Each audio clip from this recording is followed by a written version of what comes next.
ये मध्य प्रदेश के अंदर बड़े पैमाने पर हमारा भौगोलिक एरिया है, इसमें वनों का क्षेत्र भी है और बाकी क्षेत्र ग्रामीण अंचल भी बहुत बड़ा है। ऐसे में रोजगार दिलाने के लिए कई सारे प्रकार से काम करने की जरूरत है और इसीलिए हमने संभाग में इन्वेस्टर समिट का एक अभियान चलाया हुआ है और यही कारण है कि देश के अंदर भी और राज्यों के अंदर भी हमने अलग से अपने मध्य प्रदेश की पहचान बनाई है। मुझे इस बात की प्रसन्नता है, जैसे आज मैं यहाँ आपसे बात कर रहा हूँ, दोपहर में जाकर के सूरत में इसी प्रकार के अभियान से जुड़ने वाला हूँ और शाम को आकर के फिर रावण मारेंगे और दशहरा मनाएंगे। हमारी परंपरा कैसे छोड़ सकते हैं? और अगल बगल के देशों में हालत देखो, ये जो आज चुनौती का एक बड़ा समय चल रहा है, जब टीवी खोलो तब कहीं न कहीं धमाका सुनाई देता है। वो धमाका हमको संकेत देता है कि हमने किसी पे कब्जा नहीं किया और यशस्वी प्रधानमंत्री के नेतृत्व में जोरदार अभिनंदन करो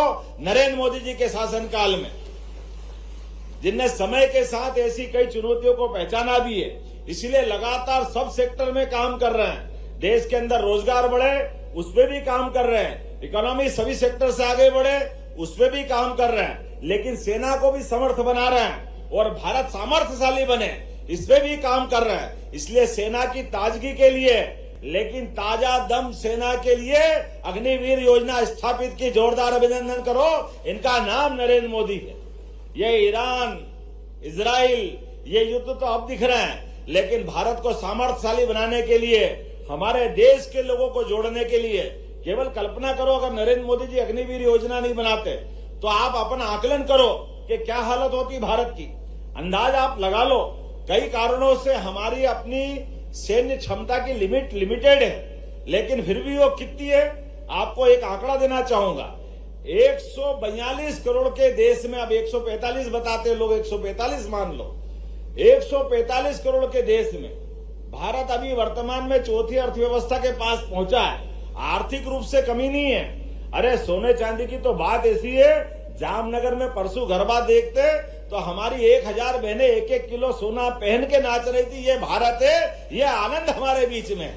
अभी हमने रिजर्व बैंक का तो बात ही नहीं करी। समाज के अंदर इतना धन है, धन की कमी नहीं है, लेकिन धन से ज्यादा सामर्थ्य की जरूरत है।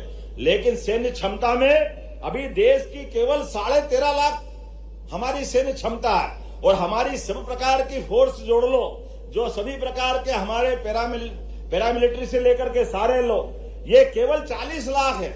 और आबादी कितनी है हमारी आबादी आप अंदाज लगा लो। और उसके उल्टे अगल बगल के इन देशों की हालत देखो, तो ये रेशो बहुत अंतर का है। लेकिन सेना अगर खड़ी करते हैं तो सेना पे खर्च भी होता है, वेतन से लेके सारी व्यवस्था तक, तो भारत सरकार को ये भी देखना पड़ता है और संयुक्त राष्ट्र संघ की बाध्यता भी होती है। ऐसे में समान रूप से संतुलन बनाए रखने के लिए माननीय मोदी जी ने ये अग्निवीर योजना चालू करी। वाकई एक बार जोरदार तालियां बजाओ, ये दूरदृष्टि नेता का महत्व है।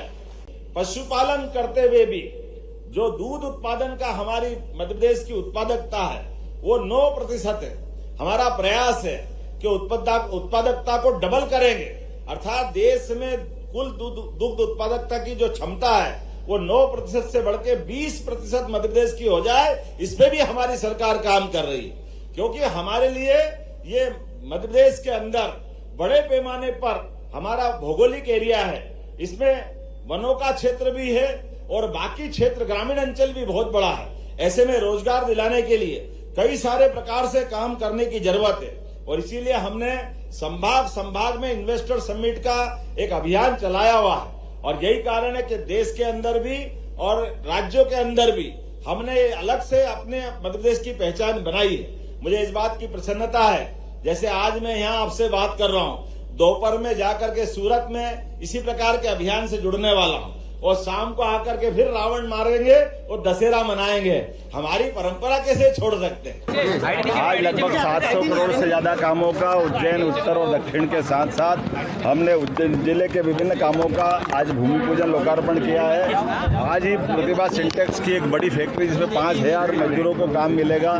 मैं ऐसे अवसर पर दशहरे की शुभकामना के साथ उज्जैन और उज्जैन जिले के विकास के मामले में सरकार गंभीर है, क्योंकि आने वाला विश्व का सबसे बड़ा मेला जो सिमस्त 2028 में आएगा, सरकार उसकी भी तैयारी कर रही है और उसके सिलसिले में लगातार विकास के काम करती जाएगी। मेरी अपनी ओर से उज्जैन वासियों को बधाई। अगर आप ये वीडियो YouTube पर देख रहे हैं तो हमारे चैनल को सब्सक्राइब करें और बेल आइकन को दबाना ना भूलें। अगर आप Facebook पर ये वीडियो देख रहे हैं तो हमारे पेज को लाइक करें।